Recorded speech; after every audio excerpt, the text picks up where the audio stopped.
situation. How is everyone doing there? Cassandra, everyone? I'm doing great, Paul. Thanks.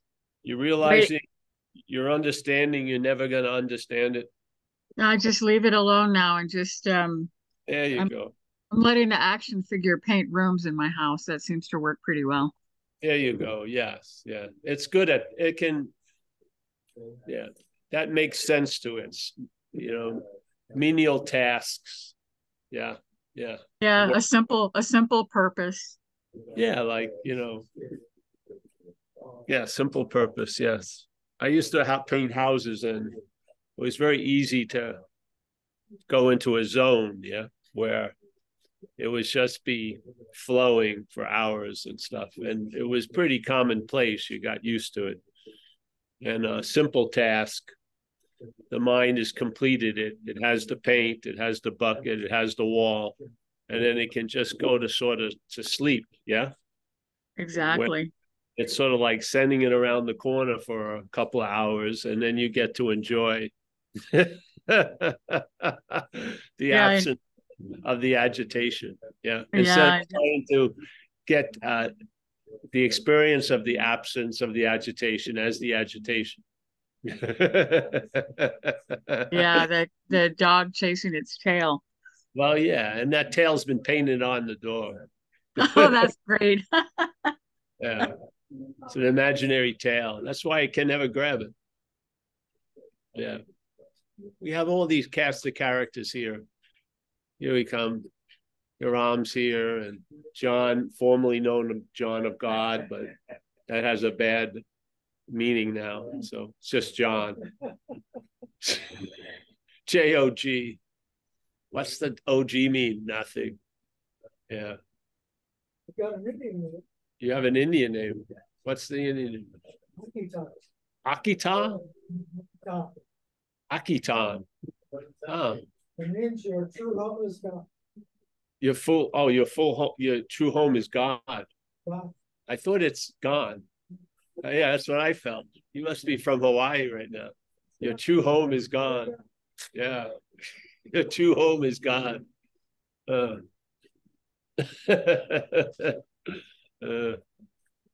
They never run out of those names, eh? That they gave with the OSHA. Yeah, they must have, they never run into the last one. What? 500,000 followers. Wow. I'm sure he repeated some names there. Ananda.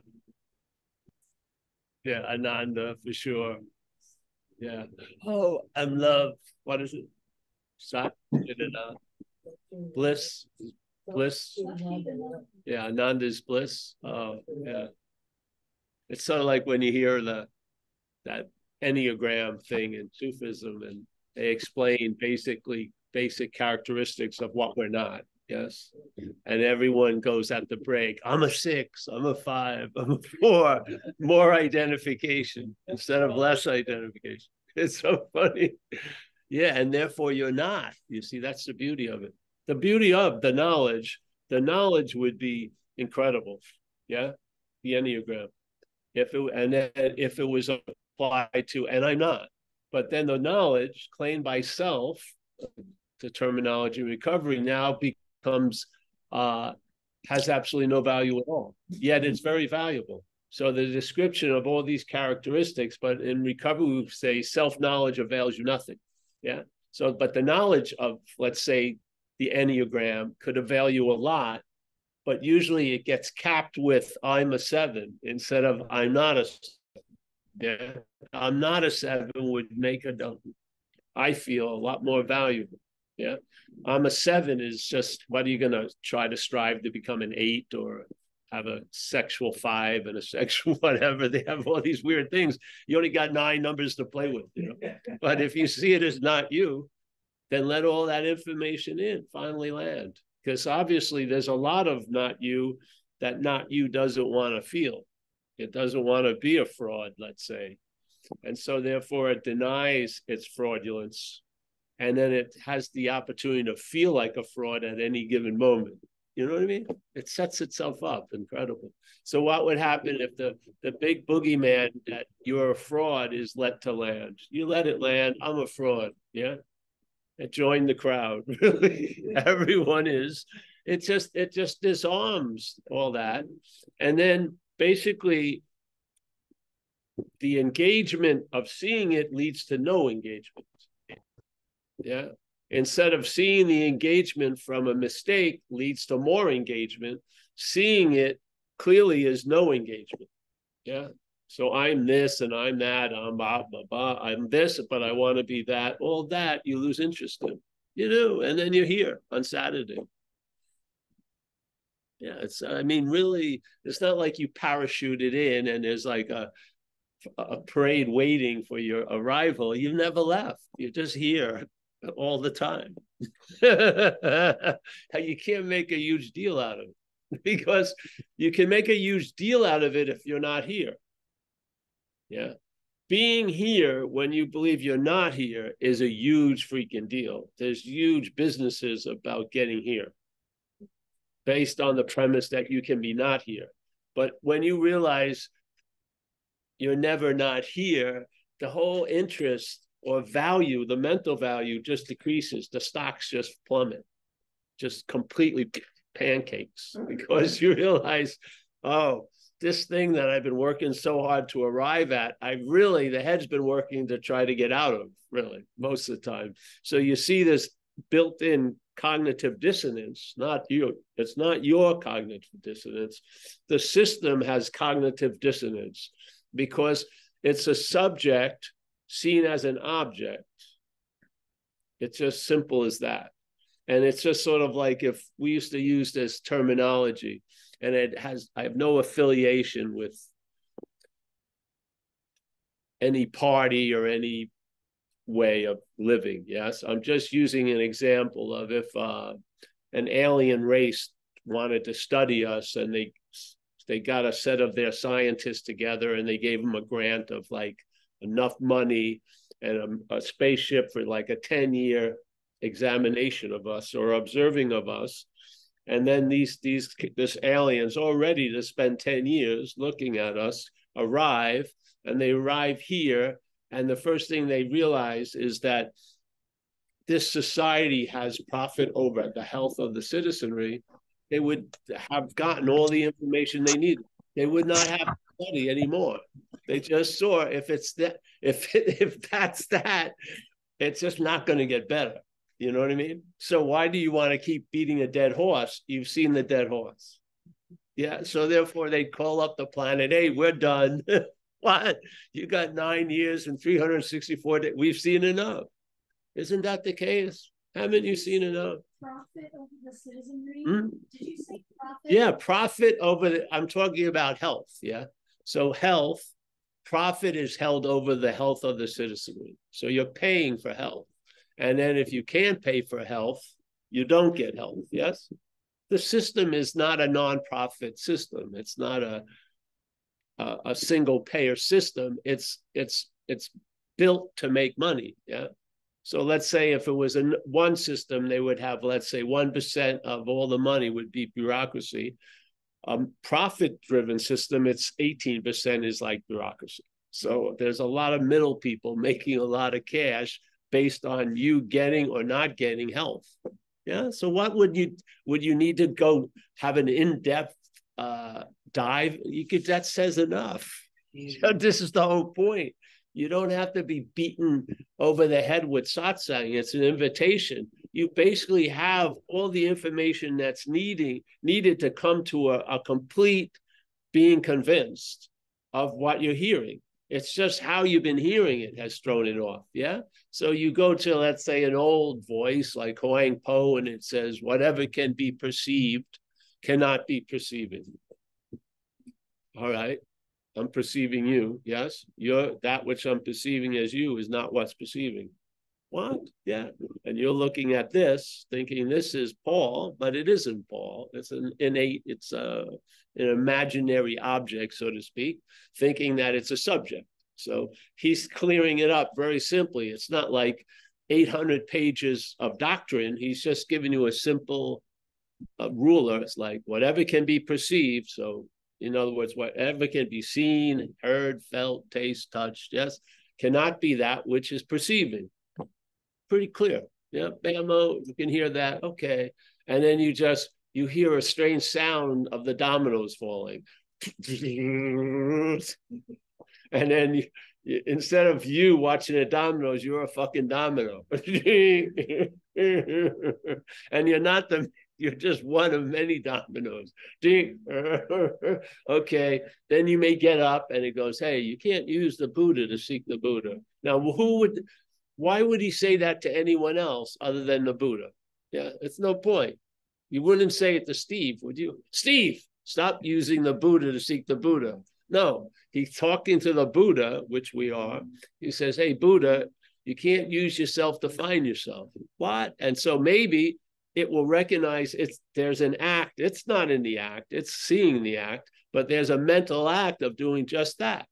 It's using the Buddha, an unsuspected inner resource to the mental act, to look for the Buddha. Yeah.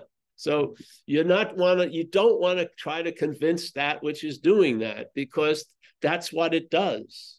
It doesn't have the ability to see that self can't get out of self, and Buddha can't get into the Buddha. It just doesn't have that ability. So that which is hearing it, not the one that says it's the hearer of it, which is the selfing, that which is hearing it, which is consciousness or awareness, that's what we like to talk to. So you're talking to awareness about that activity that's not aware of a whole lot of fucking shit. Yeah, so bingo, when you see what you're not, that's what you are. You're the seeing of what you're not. Here, if you're looking at this as a huge mirror, this dreaming, what you see in this mirror is what you're not. What's appearing that has always meant you, this idea or this thought, I'm the thinker, I'm the one who had the idea, I'm the source of this feeling, I'm feeling it, all of that, suddenly you look at that, which is being implied, and you see nothing. And then there you go. Yeah. And then maybe you need to double down, so you use self-inquiry, and you use what you're not to ask what you're not, what you are.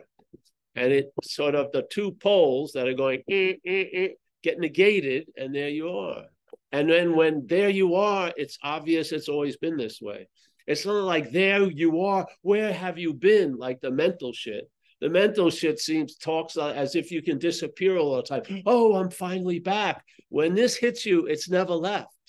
There's not feeling like, oh, it's back now. The truth, the feeling is completely opposite that. It's never left. That's how it hits you. Nothing made up hits you that way. Nothing fucking made up hits you that way. What's made up has to be manufactured when it arrives back. But when you get this hit, it says it's never left. It's always been this way. The underlying condition has not been affected by all of the surface conditions. Yes, if you're a surface dweller, it doesn't matter. All you're kicking to stay on the surface isn't affecting the underneath. Yeah, it's beautiful. Yeah.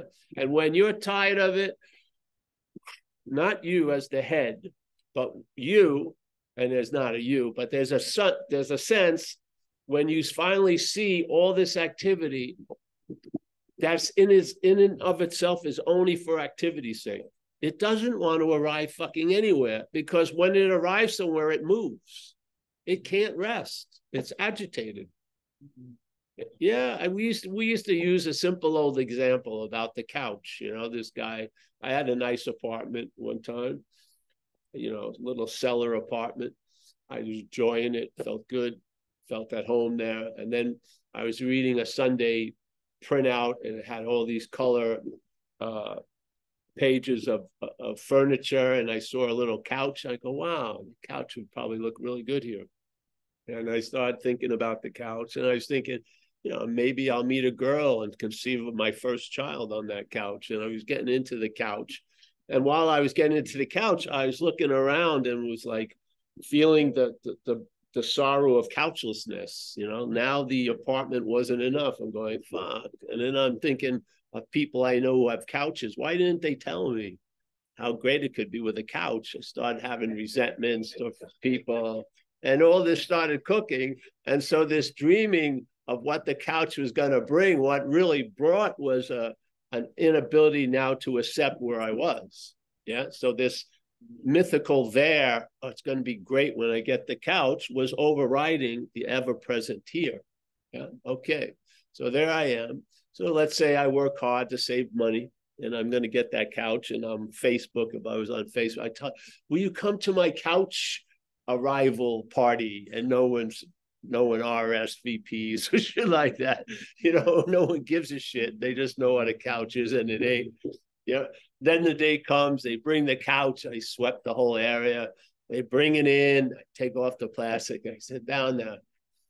And then I look around and I go, I got to get a rug to match the couch. So suddenly I arrive at the mythical there. As soon as it's here, I need another mythical there. You see, this is because it has to leap. It's agitated. Your activity, the mental activity, is based on agitation. Its nature is of agitation. It cannot enjoy peace of mind. First of all, because there's a belief in time, and even though you may be having peace right now, you'll be thinking it may not be there tomorrow. So you can't enjoy fucking the peace of mind. You can't enjoy what's being offered here, because this here is being overridden by there and then. Your head is completely active in an imaginary condition. Yeah, just selfing like crazy. And the dilemma isn't that's what's happening. The dilemma is the inordinate amount of interest in it. Yeah. See, the dream, when you have interest in it, is it's going to stop. That's a fool's gold dream. It ain't going to stop because you're not the starter of it. It's a mental activity, selfing. It's going to continue on. If you're waiting for it to change to enjoy what you actually are, you're going to be waiting a long time. Yeah. So you see it's not you. And what happens? You lose interest in it. You don't set out to lose interest in it. That would be interest in you. You lose interest in that. And now your idea of liberation is a much clearer idea. You have been released or freed from the need to be liberated. That's liberation. Mental liberation is more bondage. Yeah. This is being free from that idea of liberation. Yes. Being free from all of the conditions and the requirements that your head has set up for you to arrive somewhere that you already are. So you lose interest in all this shit, and here you are. Yeah. And when you're here, you realize you've never not been here. This is the beauty of it. Most shit that you arrive at in the mental state, it never hits you that way. And when people say never and always, it sounds fucking tinny as hell. When someone says, I'm always bummed out, they're not always fucking bummed out. Or I'm never going to get it. Yes, you're going to fucking get it somehow, something, yeah? But in this case, when it says you have never left, it's always been this way, it's fucking solid. It resonates much differently than the tinny little shit the mental state does. It does. And you'll know. And you're in your gut. I don't like the heart idea, because the idea of love's got too much meaning. But let's say the gut. You just get it, and it's like an unspoken yes. And now a lot of the way the mental state's agitation can spread gets shut down. You just lose interest. Yeah. And then when it's not moving as much, it's easy to see that the emperor has no clothes. Yes, it is. And then when it whacks you, if you're lucky, you'll have some peak events.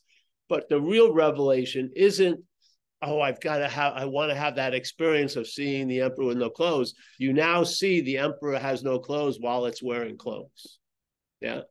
So the head will keep on doing what it's done, but there's the bottom has dropped out. We were the basis of its whole little dance fucking scenario. And our interest drops out, and then you see the dance in a whole different way. Yeah, yeah. You lose interest in it. What happens? I don't know, find out.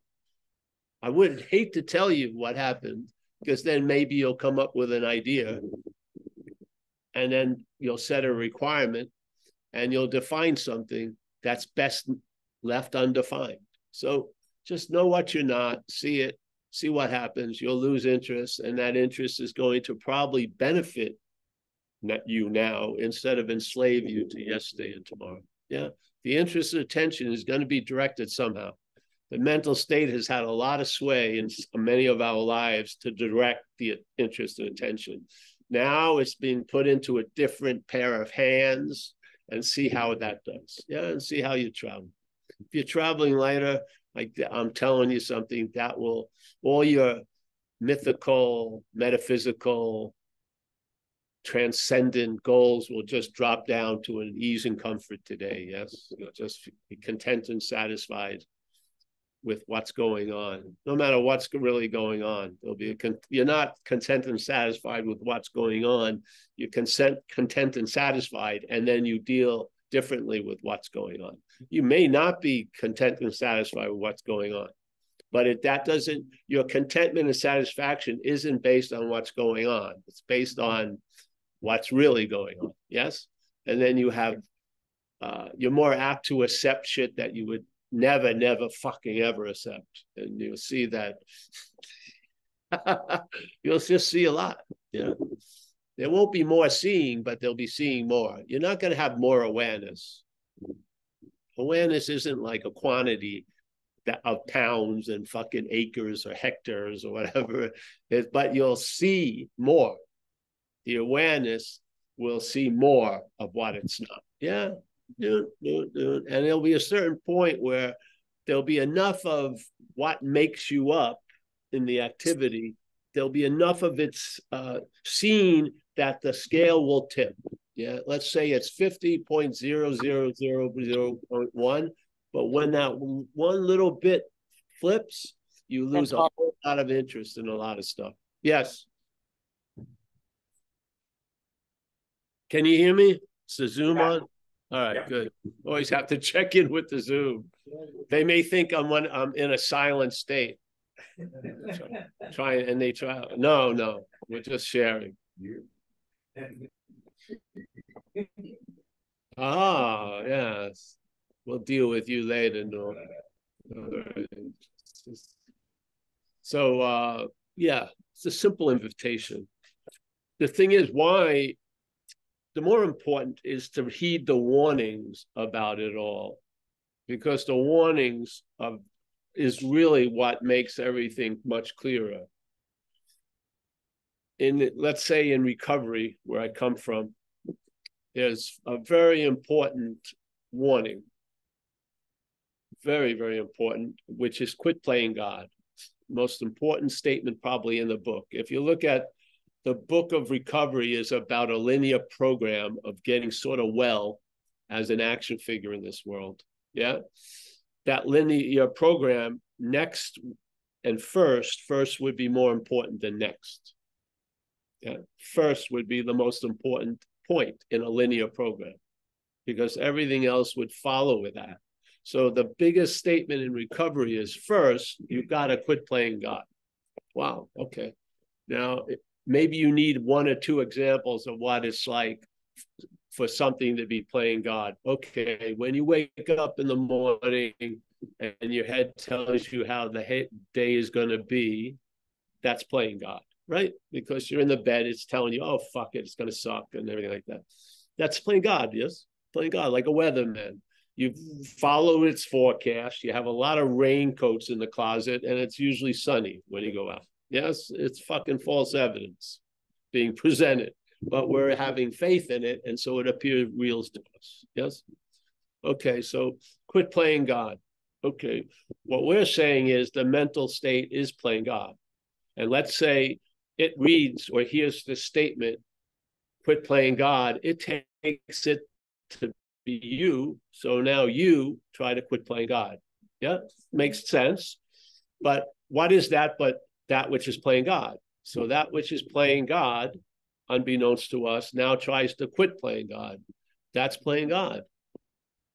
Ad infinitum. There's not one point where that breaks. Yeah. So this is a warning, because that's what's going to happen. The heads that's saying it's you is going to try to quit playing God. And you're going to see how fucking it fails, because it can't not play God. Yeah. So what happens? Now you see you're not that which is playing God. So when it's you that you believe is playing God, orders abide. I mean, you've got to do a lot of shit. Yes. You got to stop playing God, and it's going to look a lot of different ways. Yeah. But in this case, if you see it's not you playing God, there's nothing to do. You just lose interest in it playing God. So when it says today's going to suck, you get up and you make the coffee, and it says, I'm reminding you today's going to suck. You have another shot, maybe have a croissant. I'm telling you, it's definitely going to suck by 10. You go and show up and suit up, as we say, and you see what happens. And what happens usually is completely different than what it was saying was going to happen. So now what occurs? The audience that is really giving the life to that which is playing God starts seeing this drama is a fucking comedy. It changes its reaction. You know, somebody who's made a real serious movie and it turns into a comedy, it flips out the director, obviously, because everyone's laughing at the most serious points of what he thinks is his great drama. All dramas, everyone's laughing. This is what happens. So the head is trying to be CNN news flashing you all day, and you're seeing it as Comedy Central. It irritates the hell out of the system, because now you're not listening to it. Whoa, this is like the death blow to this imaginary activity. When it loses relevance only to us, the audience, when it loses the audience, its whole show is on the way out, because it's living off of our light. Yeah, we are the reality. And when we're in this relationship with, and we're actually giving it a sense of reality, it knows what's going on. We don't know what's going on. And this is the whole point about not becoming aware of self, but self-aware, recognizing self, becoming aware, not self-aware, meaning Paul is aware, but become aware of self and see you're not that. What occurs? Yeah, that seeming very, very evading, constantly like a butterfly in my life called presence becomes the obvious condition. You're not seeking to know, bro, second. You're not seeking to become present. You're present, believing you're not, really, basically. And that which is believing you're not present isn't you. There you go. So every time it tries to make a move, the first step is cut off. Instead of having it going, jaunting, and then trying to change its direction, and while it's going 30 miles per hour and has a lot of time in it, you just keep cutting the leg off, yeah, until you don't need to cut the leg off. And it's not like I'm looking all day, I'm not that, I'm not that. You sufficiently have that view, and then the view becomes a vision. Yes, you don't need an understanding to whack the fucking mosquitoes. You stop hearing them. Yeah. So all right. So are you saying it's not conscious, it's feeding on the conscious? Yes, I'm saying it's that. like a machine that's feeding, it doesn't really have its own energy. No, it does not have its own energy. If we fuel the whole situation, we fuel it. Repeat the question, Paul.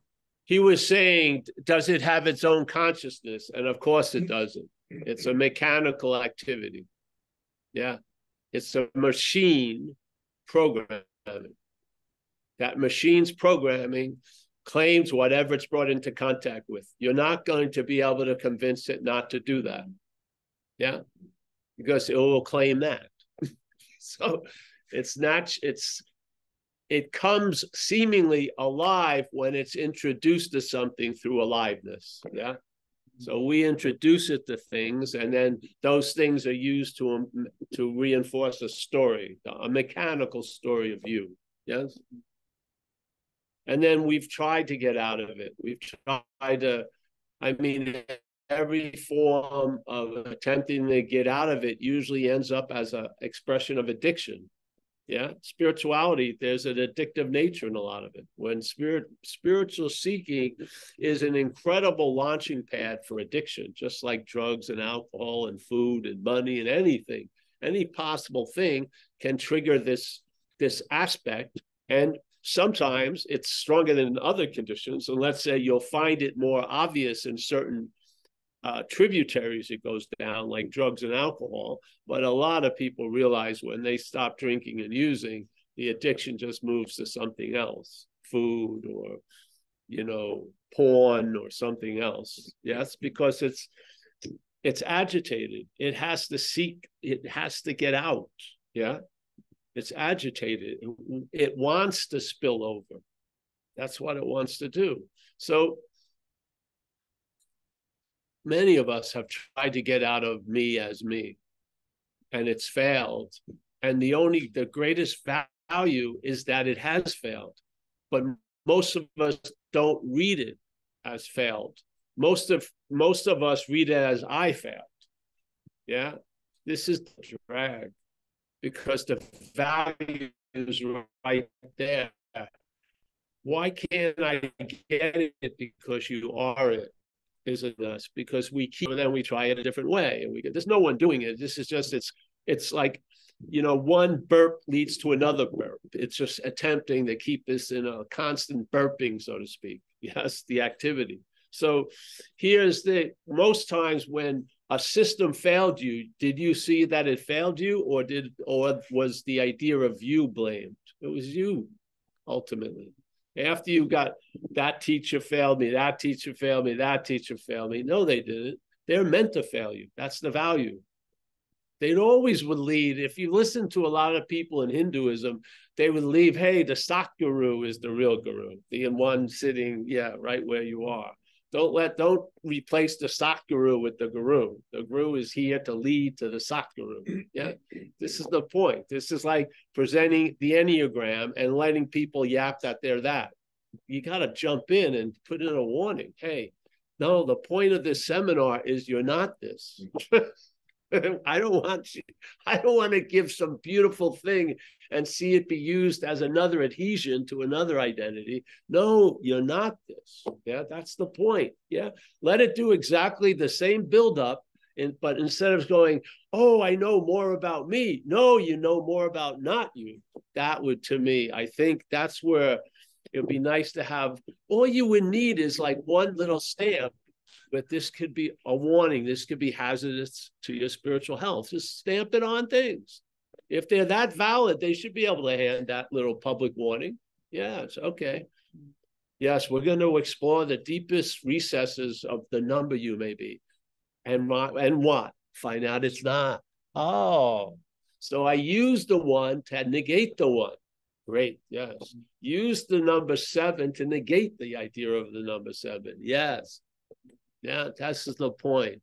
Instead of having that tail, put the tail of negation on it. Yeah. Yeah. So learn as much as you want. It's great. This thing is easy to learn about because it's repetition. It's habitual. Yeah. And it likes to get into grooves and just dig in those grooves. So you watch it. And what does it do? It does basically the same fucking thing. When it's confronted, when it feels like it lost something, someone stole it. Like a second later, who took it? It's just got to, why would you want to have, let's look at the 80th crime scene. Look at the initial part.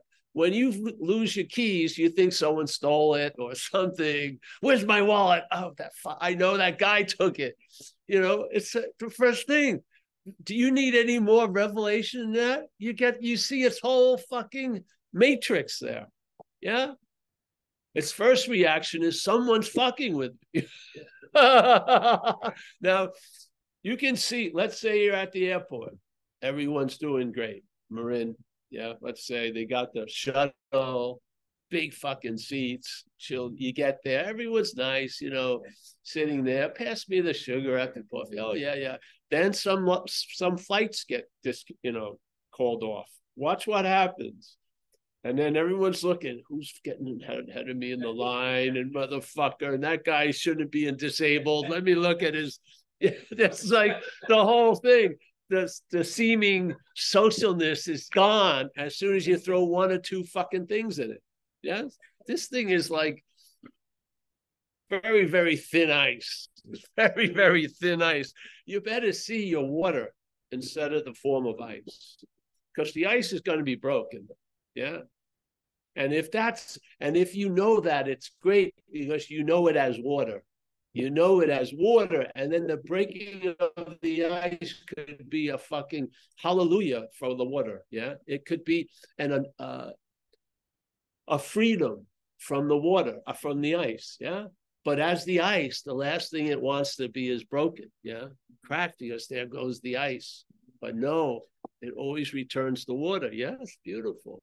Why not see it? Why not see what you're not? Let's see what you're not as fragments of ice, and you can see that from water. Then what seems to be a terrible situation to ice will be a hallelujah to the water. You'll see things completely differently. Yeah. Yet the seeing isn't the one way or the other way you see it. There's just seeing. Yeah. Just like the idea of the policeman and thief. We paint that image coming out of a Raman Maharshi thing, but there isn't a policeman, a thief up there. It's just aspects of the head's narrative. Yes. Now, usually it's a chorus. You get to hear the policeman and the thief, and sometimes one's bigger than the other. Yeah. But when you're usually raptured by that narration, it only presents one or the other. It's either the policeman or the thief. Yeah. So I hated the policeman, and the thief I dug, but the thief got me almost killed quite a lot, and it had tons of consequences. But then I couldn't bear going back to the policeman. But see, this is a place of neutrality between both. You're neither the policeman nor the thief. You're hearing both sides of a fucking failed coin, so to speak. And you're not in that marketplace, I'm just going to be policeman, because the shadow of the other side of the coin is always going to show up. You watch it when people try to be purified as a thing, and then they blow up through perversity. They can't withstand it. They just act out, and the whole fucking system falls down. They had some great ones. They had great fucking ironic examples in this world. And there's a huge message in it, man. It's not about the particulars. It's just the inanity of how this thing sees. Yeah. It's just incredible. And when you see it as failed from that which you are, it's joyous, man. Because now when it's flailing away, and it's sort of like a baby flailing away, you're going to give him anything to grab. Yeah.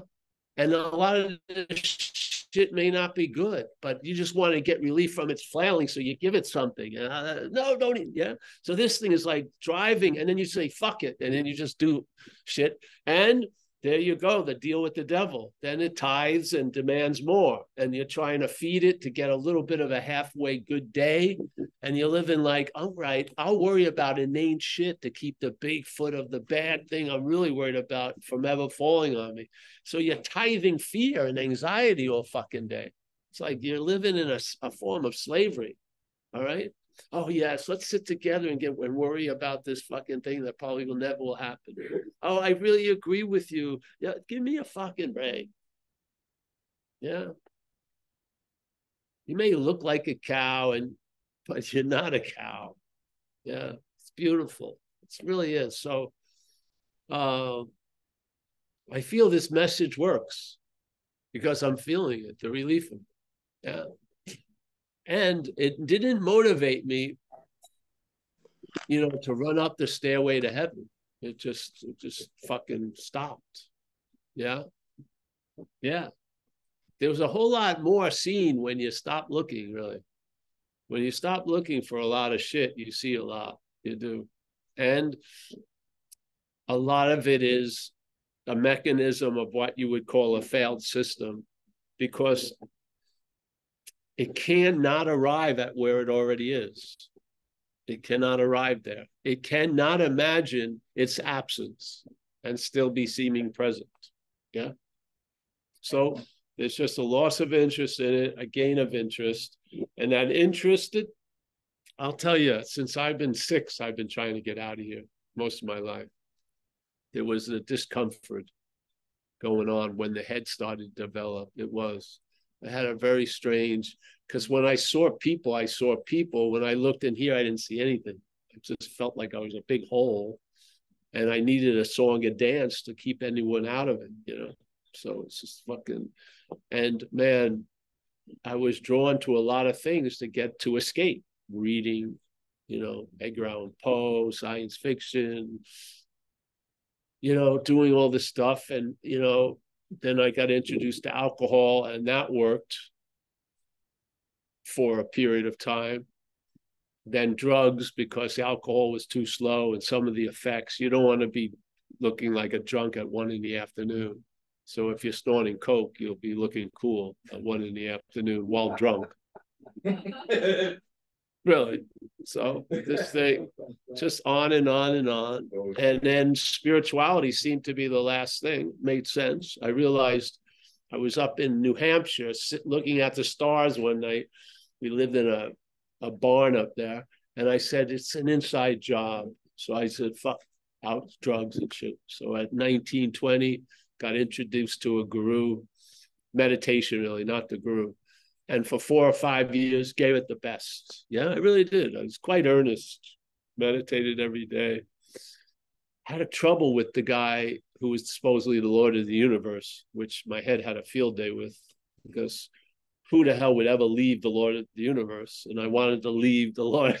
So it was really, I was caught in a perpetual Clash song. Should I stay or should I go? It's terrible. And the only way I could get permission to leave was to return to the thief and get loaded, which I did. And then I went way down on the drugs and everything. Washed up, went back to spirituality. And then this time I saw some of the things I didn't see in it before, which was more of me. It's a beautiful way of life. I don't think it's a path to a way of life. I think it's a beautiful way of life to live Buddhist principles and shit as an action figure. I do. I don't think it's going to take the action figure that far. Yeah, you're not going to transcend the action figure as an action figure. So once clear about what I'm not, I lost interest in all the way I used to look at spirituality, because I wanted to get out of me as me. I wanted to be a me, but free from all the shitty me. Yeah, but I wanted to be there to get it. I did. And I had no idea that both of those were not me. None. And it didn't come by meditating 13 hours a day. I did not come that way. It came from a simple satsang. I heard someone share this direction of non-duality, and I got it somewhat. I just realized it allowed me to see that what had failed wasn't me, but it was the me that's always going to fail. Yeah. And so, yeah, I finally saw it in a different way. It was almost like just an emphasis, just like if you're chanting aluminum, aluminum, aluminum, and then you hear another person go, what is it? Aluminium. Yeah. It's the same word, sounds completely different when syllables are emphasized. This is exactly what happened. Non-duality just goes over how your head works and emphasizes different syllables. It starts underemphasizing I, me, my, and it starts emphasizing something else. And now you're reading the news of the day, usually from a propaganda station, but it's emphasized differently. It's like the guy in 1984, you know, you're reading, wait a minute. This is a failed system. I'm not the failed, but it was great. And then it just became the unspoken yes. You know, that was I don't know how many years ago. And it's just the way something that was already established, which is the easiest thing to establish, by the way. The easiest thing that can establish in your life is something already established. Truly. If it's not established now, it ain't going to be established with all your fucking work. It isn't. If it's established, you can be established in that. Yeah. If it's established, if you lose interest in the me, you'll get established in that. You will not become established. You won't. That you realize that which is already established as something. It's not going to break into another something. Yeah. So you get established in something else. Yeah. In the truth, so to speak. And it resonates and it rings. And you know, you've heard a lot of bells ringing, but when you hear this bell ringing, it can reverberate and be like a forever echo. It really can. And that's the end of basically the fight's called off then. It's not going to, there'll be a lot of rounds, but you'll see that it's just it's like an act, so to speak. And you know, all your money is not on you getting knocked out or knocking out the other person. You just, the game is rigged and you've already won, so to speak. Yeah. So, and then you would think, well, then you'll take tons of chances. Well, if you're programmed not to take tons of chances, you probably won't. But if you are, you probably will. Yeah, you're just going to probably go the way the action figures are going to go.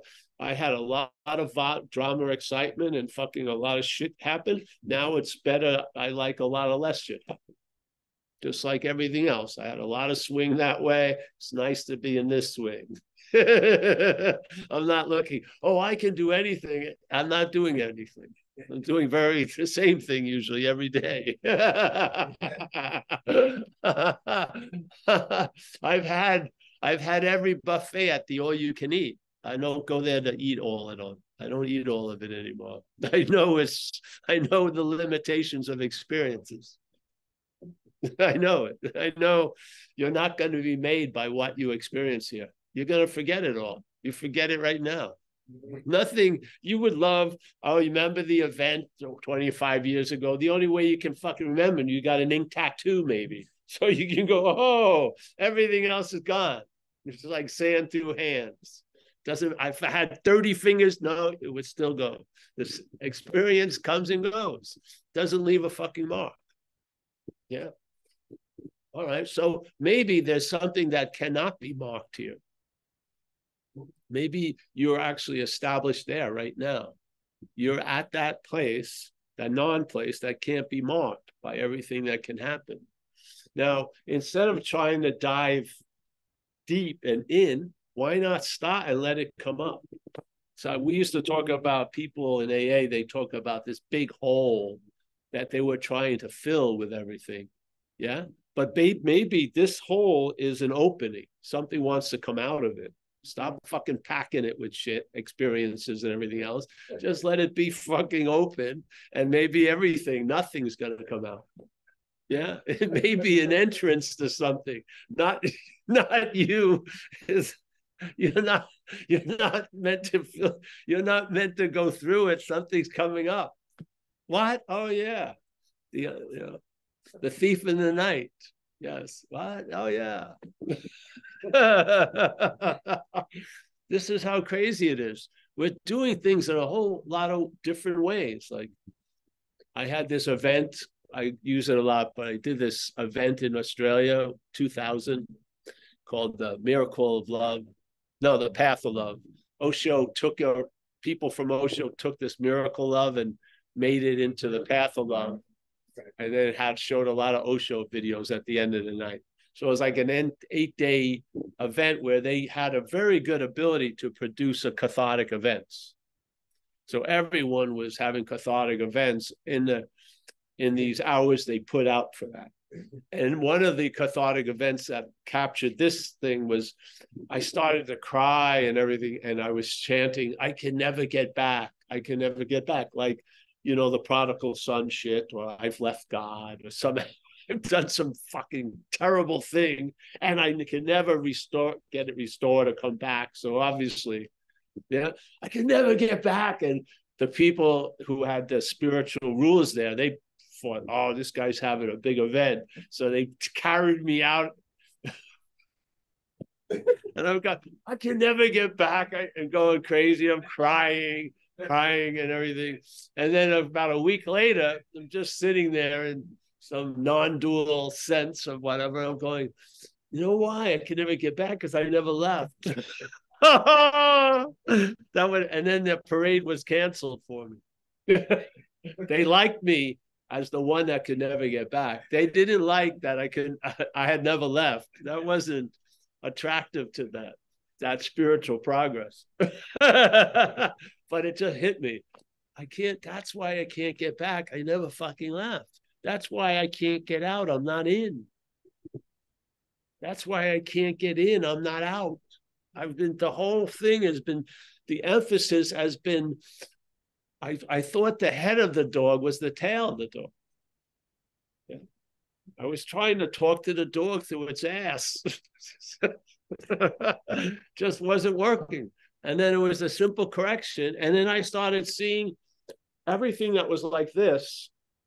The thing I usually use is the horse in front of the cart. I had seen the cart in front of the horse for most of my life. Suddenly I get that the horse is in front of the cart. Yeah. I still see it as the cart in front of the horse, but the emphasis is the horse is in front of the cart. Yeah. Mm-hmm. So how the head presents it is the same way. Of course, the cart's in front of the horse. It's a self-centeredness, yeah. But I don't see it anymore that way. Yeah.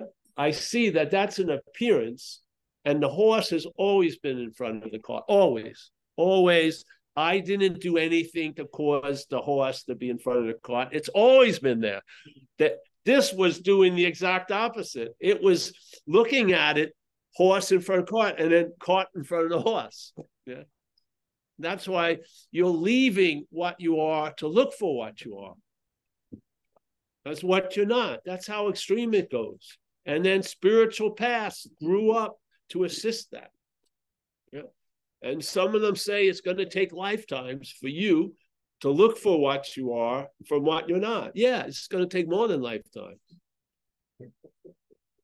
So you might as well get over it now. It's going to fail. You want to learn after, might as well learn now, and then maybe, just maybe sit. Oh, this is the same old, but change the emphasis and it's all new. Yeah. Instead of this, wow, this is way back here. Wait a minute. Yeah. And it's beautiful. And you have the eyes to see it. Definitely. Most definitely. It's how we're seeing it there can be warnings about it. Have you believed some activity was going on, claiming whatever you were doing, be it in a temple or in a fucking crack house? And did the physical location and the let's say circumstantial conditions change that activity? Were there temples that it wouldn't happen in, and it would always happen in crack houses? No. It happens wherever you are. The head mechanically claims it and fits it into the narrative. Yes. And now you become a spiritual person when you were a crack addict before. Yeah. The person keeps on migrating to every identity, but there's always a person in the identity. Yeah. Yes. We want to change our identities. Definitely. I wanted to change the identity of being a drug addict. I wanted to keep some of the romanticism, but I wanted to change it. I want to change identities, but the person seemed to be established and stable. That's the dilemma. The identities have only enough adhesion. They need to be re-glued all the time, but the person travels through these identities. That's the sense of self. The sense of self is the sense of being a person who's now identified with this person or that, or I'm married, have kids, don't have married, kid, dog owner, whatever. It's the person, that's the bondage. It's not the identification. Yeah. There's a belief that we're the one who's identifying with everything, and that's not true. So, yeah. That's it for today, I think. Anyone have a question? No one has one here. See, everyone's trained at the live meetings. It's fantastic. It's harder in Zoom. You've got Tobias. All right, Tobias. Hi, Paul. Great to hear you today. Hey. You're fired up. See, I'm just taking it for granted it's Tobias. Eh? Yeah, Sorry, Tobias that. and Aaron and yeah, and a dog and a cat. And I'm talking to the dog. And I had a question for you this morning about devotion. And then I kind of ran it by Erin a minute ago, and she kind of told me what you might say to it, which is that, what we are is devoted to being what it is. And is it, what would you say the mental state is the only thing that could be devoted? Because Ramana talks about like the two ways, self-inquiry or devotion. No. You have larger aspects than the mental state. The mental state's just the dominant state in most cases. No, there's people who have a tendency towards devotion and other people who don't have a tendency towards devotion. Yeah, I've seen it. I went out with a woman when I was with the guru who heard the easiness she was experiencing concerning him and everything was through devotion. She had it was natural as like a duck towards water, where I was in a different condition. Devotion wasn't devotion to an outside idea wasn't enough, or maybe it was too much. So yeah, there's preferences of expression. We don't. There's people have devotion. One of the most beautiful things I've seen in this life was when I went to Sai Baba's a teacher from India. He's passed away now or transferred or whatever. I went to see him where he lived. There was like 10,000 people there. And every day he would walk through whoever wanted to show up, like at 7:30 in the morning and 5:30 in the afternoon. And there would be a path where he'd walk. You don't know which way he would go, but there were like almost like little walkways, and people would line up. And a lot of times I got on one of them right at the front. Yeah. So I would be sitting there and he'd come. And when he was looking towards the other side of the road, and all I could see was the people looking at him, it was unbelievable. The faces of these people in the state of devotion. They were just beautiful, beautiful. I mean, just beautiful. Yeah. And a lot of the reasons why I kept going and sitting in that was to have that experience. I'd be watching people. His head was, I saw his back, but I was looking at these people. It was great. Beautiful. To me, a very beautiful form of expression here is devotion.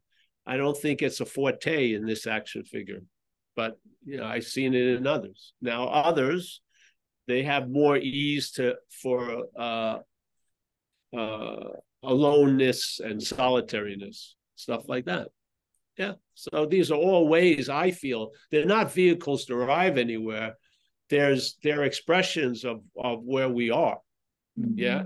So that which wants to express one way goes down that groove of devotion, and this goes down the cerebral. Yes. I don't like the idea of love. I like the idea of a brilliant emptiness. That works better for me. Yeah. I don't see just totally. Yeah. So yeah. I can't have an intimate share about devotion. I don't think it's been one of my main characteristics. I was devoted to shooting cocaine, and look at where that got me. So, I mean, truly, I would match my devotion to drugs to any devotee in spiritual annals like Hanuman. I was right up there. I surrendered everything to it. I do anything for it. And no matter how bad it treated me, I came back to it all the time. Yeah. So, but I feel most of us, we look at things as paths to get somewhere. I look at everything as an expression of where you are. Yeah.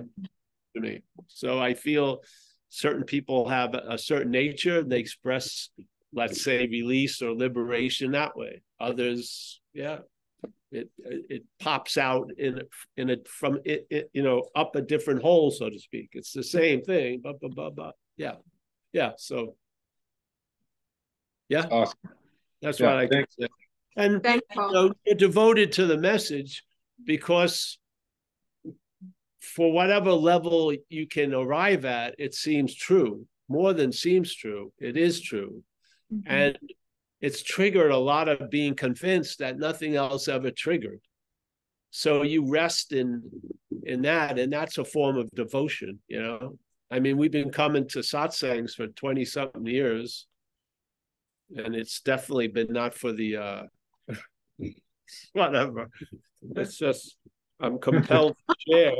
I'm compelled to share because I like to see people travel lighter and not have that be another expense or another. I mean, just see the easily available ability to travel lighter with or without benefits, so to speak. Yeah. Just to have it's not about changing every day and having every day great, but being able to travel through whatever is in store for you as an action figure in a lighter manner. And I believe this message does that. Yep. Loss of interest is the key. Self cannot lose interest in self.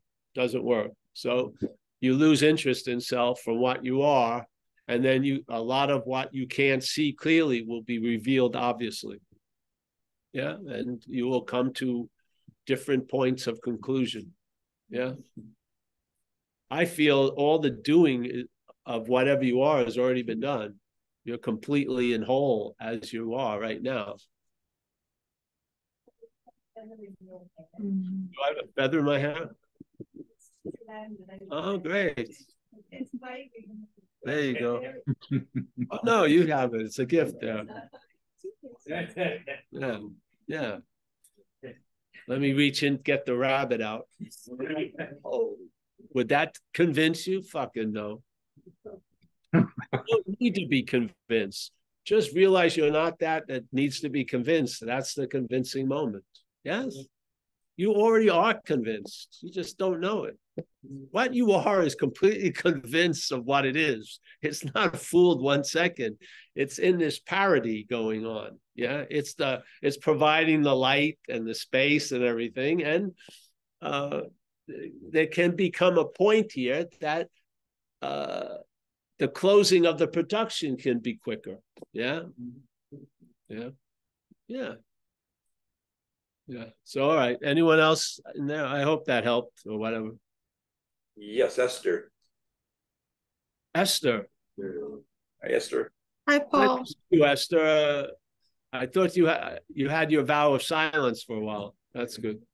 Yeah, I have been experiencing thoughts of suicide, and sometimes I'm able to see it as a mood, and I attempt to see what I'm not as what I'm not. And honey, if you get overmatched with that, seek company. Listen to someone else more than you're listening to yourself. Don't try to have a non-dual dual. Yeah, just get it. It's just all you need is temporary help. Then you don't need the absolute infinite solution, just to distract your attention from the thoughts. Yeah. Yeah.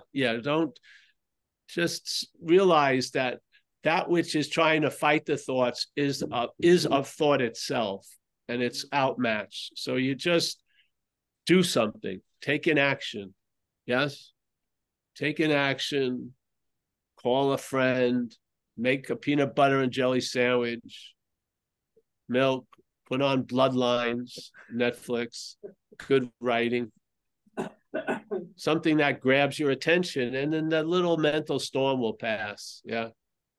And then talk about it you can now maybe when it's chilling, you can look at it in a larger view.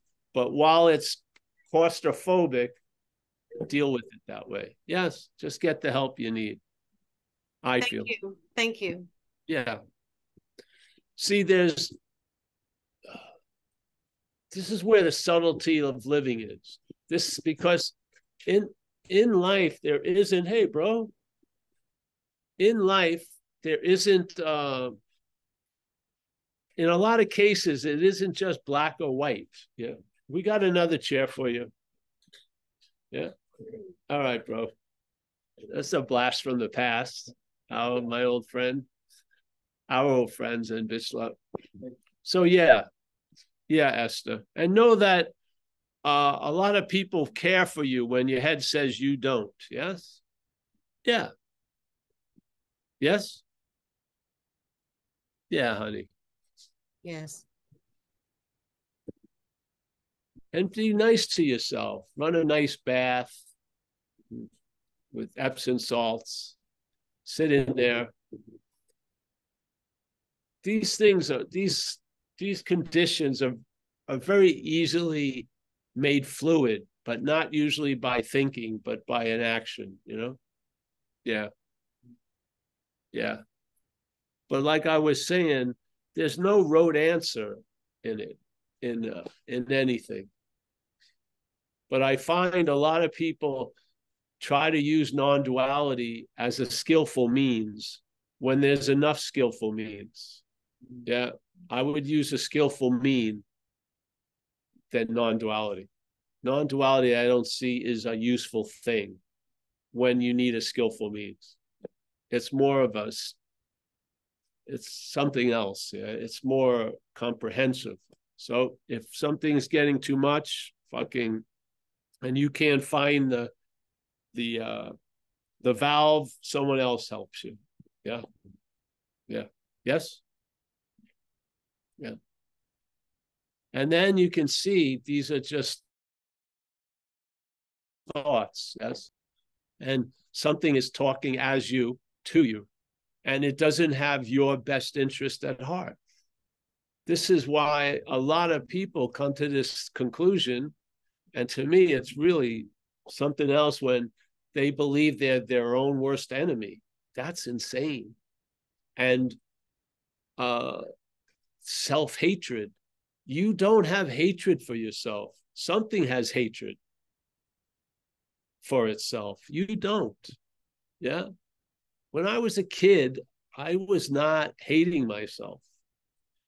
I was not asking my mother if I should go to playing class or was Wayne playing better than I was. I was just kidding, just running around, fucking like that. Yes. I don't believe there's self-hatred. I believe there is self-hatred. I don't think you're the target of it. And you're definitely not the one that's shooting the arrow. No way. So let something help you to call off the dogs, and then it's going to weaken the dogs. Yeah. Your whole process in your life is weakening these dogs, Esther. Yes? It's not demanding you push hard or anything. It's disarming. You've heard the truth. Let the truth abide. Yeah. And obviously you didn't follow the thoughts. So which was stronger? Something in you or the thoughts? Obviously something in you. Yes? Yes. There you go. Give Mark a win. Yeah. And realize you're on the winning side. Yeah. Yes? Yes, it's just that there's always this sense of a problem. Everything's turned into a sense of a problem. And then to see that that's not that there is no you that has the sense of a problem. Yes. Just keep at it, and you'll lose interest in that sense of you having a problem, because obviously that which is seeing it isn't what's being seen. So you are somewhere else seeing this activity that senses it has a problem. And after a while, more of what you are as an event here, that interest attention is going to rest in that which is seeing this shit, instead of that which is narrating it saw the shit. Yeah. Mm-hmm. But that which says it saw the shit is part of the shit. The seeing of the shit is what we are. That which says it saw the shit is what we're not. Mm-hmm. Yes, that's part of the shit. Yeah. Just stay with it, honey. And like we used to say in AA, just stay on the operating table. Don't get up. Don't act out. And it's going to get really good. Yeah, like for me, acting out was drinking. Other people could be something else. Just don't act out and things are going to get really nice. Yeah. Yep. In time, this message progresses. In time, it progresses. It gathers more strength. The more disarmed, the more strength it builds. Yeah. And then you're like a rock that doesn't get moved. And all the yapping is sort of yapping around the rock. It's not changing the foundation anymore. And you'll see it for what it is. It ain't you. Yeah. And you have for a while. You've never. It's like people in AA, we have a statement. An alcoholic calls you after they drink. The recovered alcoholic calls you before they drink. So you told us before you killed yourself, there was thoughts of killing yourself. You're in recovery. A person who isn't in recovery calls you after they drink. And then it's harm reduction. Then skillful means are necessary because they drank. The genie's out of the bottle. The genie's escaped the bottle millions of times. We got a pretty good way of putting the genie back in the bottle. We'll do it a day at a time. And it's basically, yeah. But right now, you haven't followed the dictates of the head. So you're actually, in a sense, free from the head. Yeah. You did not do what it wanted you to do, did you? There you go. So where's the power? It's not on its side. Yeah. A lot of people call me, I really want to drink, and they don't. What's happening? Something, not them, that really wants to drink doesn't have the power it used to have. That power is now reinforcing a contentment and satisfaction, not reinforcing an addiction. Yeah, you're on the winning side. Stop acting as if you're on the losing side still. The game has changed. The table has been turned. Yes. And you grow in faith in that. You do. Yeah. What helps is like just the sense that this has passed before, and I remember what it felt like when it passed, the ease. That helps a lot. Yes, great. Yes. I have that too. Like if I get ill or something, the head gets really excited, like, oh, I could really have a field day. And then I have a memory, oh, I felt like this before. And I lived through it and shit like that. And it takes a lot of wind out of that sail. So yeah, use that, honey. It's helpful. Yeah. You've been at this little precipice before and you haven't jumped. So that has value, I feel. Yeah. Thank you, Esther. Yeah. Thank you for sharing with us in the group and feeling comfortable enough to do that. We're all here in support. Yes. All right. Anyone else there? Yeah, Lawrence. Lawrence. Hey, Paul. I just had a question about kind of what you were mentioning before about progressing and how it progresses over time in terms of, I guess, not getting caught up in what's not happening. I just was wondering if you kind of would see it analogous to kind of like weightlifting in terms of each time you recognize what's not happening and you kind of rest in the awareness of what's not happening, that sort of is another step in the right direction. Because I guess you can't really expect to sort of in a snap of a finger, or maybe for some people it's the case where they can just kind of undo that habitual process of identifying with what's not happening. Well, this is an interesting thing. So, Lawrence, this conversation right this moment is based on the action figure. So, Lawrence, as an action figure, is going to be affected by this message, which is not of time, but its effects are going to be shown in time concerning the makeup and the attitude and the experience of Lawrence. Yes, do you see? The message itself is not about Lawrence or of Lawrence. It's of that inherent nature. And then we're giving it a little sway by talking about how it's going to affect the experience of being an action figure in the dreaming. Yeah. but that's not its effect. That's how it affects the dreaming. It's not its effect. Its effect is infinite, always available at all times. Yes? I just want to make that clear. So Lawrence is going to be changed by the unchangeable. Yeah? The unchangeable can't be changed. It's unchangeable. But that which isn't unchangeable can be changed. And this is the story of Lawrence. And this is how it's going to affect you. When you're entertaining this idea, it's going to be fortified because there's going to be demonstrations that it's working without you knowing how it works.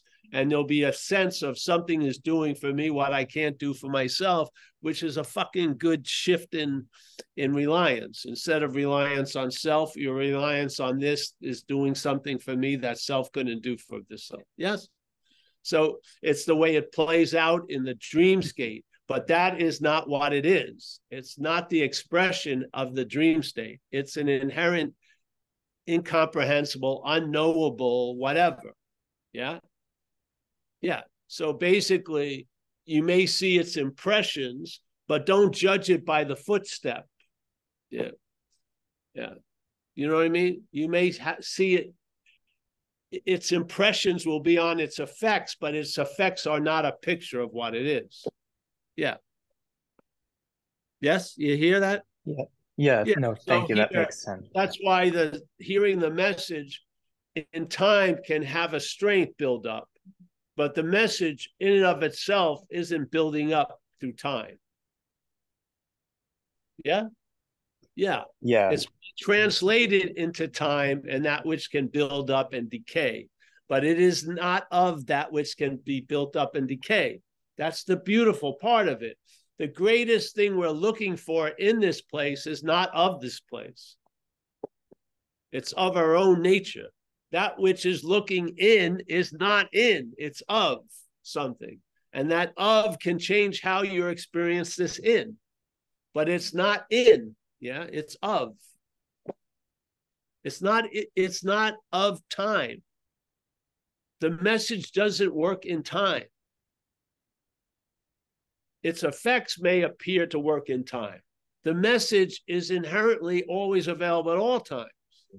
Yeah, so they're different, but where you can see effects may be more easily seen in the action figure world. Yeah, because someone who's less obsessed with this idea of self tends to have people see the change. They're like, wow, you were fucking really driven to fucking shoot coke. Now you're not driven to do shit. What the hell happened? Yeah, so there are effects.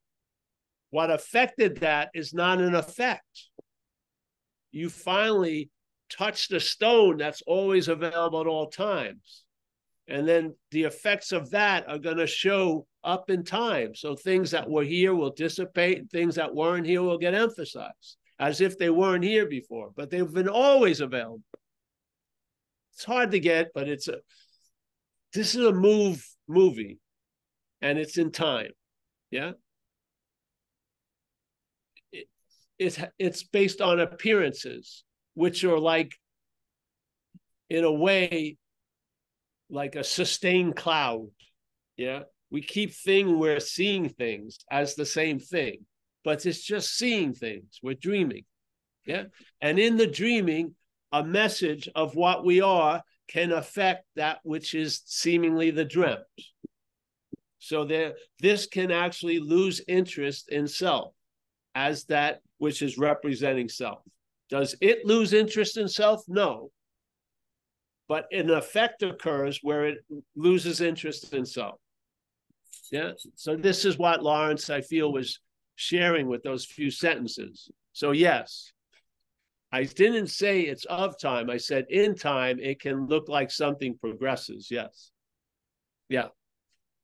It's hard. I mean, it'd be best if I was holding your pulse right now, really, while I'm sharing this. Hopefully something other pulse we go through.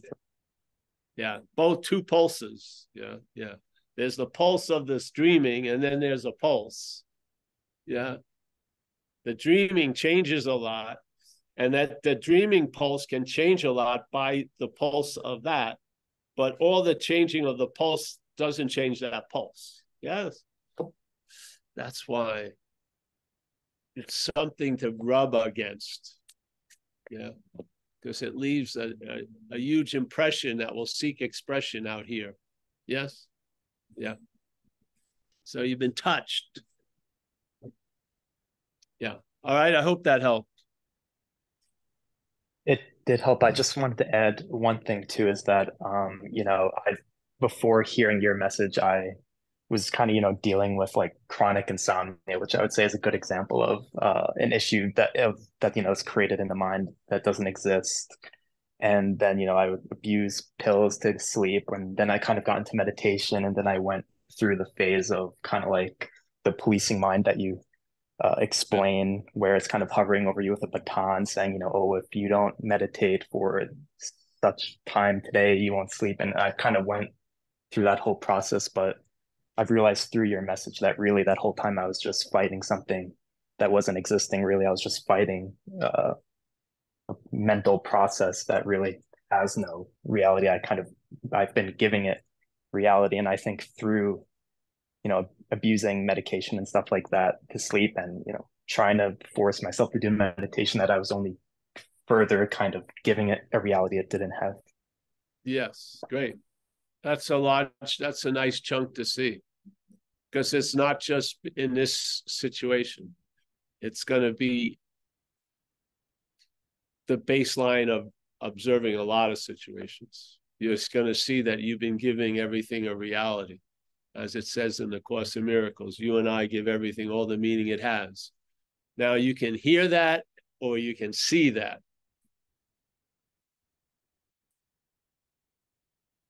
I hope the hearing triggers a seeing of it.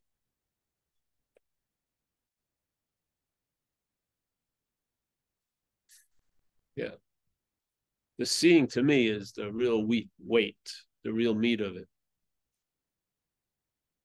The hearing of it can be allowing a possibility of something that has been withheld as an impossibility without us knowing it. So suddenly that manufactured wall is taken down, and then you see what you heard about it and understanding. You see it appearing in your vision. That's very powerful. Yeah. So there'll be a lot more of that. You hear something and then, wow, I can now see what I heard at that meeting. I can see it going on. There you have it. Was I able to see it going on at all times? Yes. Was I? No. Well, I was actually. It was a seeing of it all the time, but my big head was in the way. Now there's less of a head in the way, and I can see something. I didn't know that. I didn't even know that star was in the movie. It's something else. I just presupposed it was Tyrone Power, but no, it was someone else. I'm discovering something new. Yeah, all right. Thank you. Anyone else? I think we're going to call it soon. Go. Yeah, no. But tell Mia thank you that I enjoyed the driving to satsang again with her today. See the bridge. What did you see? Mia's asking if you saw the bridge. Yeah. Yeah, I saw a lot. The tunnels and yeah. Oh, good. It was fun. So you're gonna have a little what do you call that? You'll be doing a video prior to the video. Karaoke. Video on the video. Show. Yes. Show beautiful scenery. And then here, this is what I'm seeing all the time. I Talking about a perfect gazing moment. Yeah. Yeah. Very nice. And now look at that plane coming up. Spectacular. Wow. It's almost the color of the feather that was in my head. Very cool. Very nice. Yeah, so there you are. It's It's been a beautiful day. Any other questions? No, I guess we're gonna go. All I think right. Amelia's almost there, though. I know we're gonna wait for her, but it takes a little while to get it all packed up. She gave a thumbs up. I was right. Oh, great, great. Whatever you were right about. Great. She's almost there. Oh, what? Oh, She's almost almost there. Oh, good. Well, we're gonna be ready for her. Pretty dress, Amelia. Lawrence, nice to see you, bro. Who is this? Oh, it's Mike. All right, Mike. Yeah, say hello to Amelia. We're here. We're waiting for her. Vlad, nice to see you, Vlad.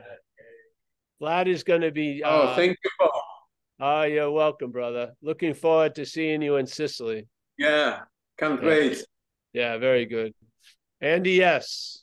Nice to see Andy. We got Kerry, Hawaii. Everything's all right there, and obviously in the Big Island. Yeah. Clock, nice to see you down in Mexico. Tobias and Erin. Marty, Wi-Fi pretty good. We're doing it outside today. Yeah. Gil's phone. Hey, nice to see you, Gil. Yeah. Kathleen G, as always, nice to see Kathleen. She went through her phases in the time. What was it? Something and confused, and then it all came mute. Yeah, pretty nice. Yes, Andre. Yeah, Andre. I can't see you, but nice to see you. I can't see anything with this because of the lighting here. Yeah, it's pretty big. So I just wing it. Yeah. Rico, nice to see Rico. He's a man of his word. No meat, no bread, but tons of mayo. Now you can give people mayonnaise. Gary C, feeling better. Oh, fantastic. Everyone in Zen Bitch Slap wishes the best for Gary C and Placido. Yeah. Cassandra, thank you for showing up. We got Sherry, there she is. I thought you may have been coming with Mia. Oh, next week. Oh, all right. Nice to see you, Sherry. I think next week. I don't know for sure. Soon. Yeah, that's all right. I know. You'll let us know. Yeah. David B, as always. Anu. I miss Anu. How are you, honey? I'll see you next week, Paul. I'll come down too. You'll see me next week? Oh, good. Great. Nanette. Hey, we have a place if you guys need an Airbnb. We may have a place on the lagoon. It's across the street from the lagoon, but with enough people, it'd be worth it. I'll let you know. I'll let Mia know. All right. Sort of nice where we used to live. It doesn't face the lagoon, but they have pools, and it's a nice, beautiful area. Nanette, as always. See, oh, there it is, the candle. I like it. Yes. Dennis W. Simon. Oh, nice to see you, Simon, again. Thanks. I'm happy to see you here. I can't see anything really, but the light's bad in the outside. We got John K. As always. Tariq. We've got Roman, my main man. Zoe Banks, Ilan, Lala. You doing all right, Lala? Yeah, you're here. That's good enough at the moment. Sean, Florida. Dana. Nice to see Dana. Oh, Angie. Angie. Nice to see you, honey. Always a pleasure. I'm looking forward to seeing you in Sicily. Yeah? Yeah. Sally, always participating. Amy, Seattle. Andrew. Jane G from Mill Valley. Nice to see you, Jane. Hey, if I missed you, I apologize. Listen, have a wonderful day. We're going to go out, have a coffee. Oh, here's Amelia. Just came. Everything changes. Everything changes when Amelia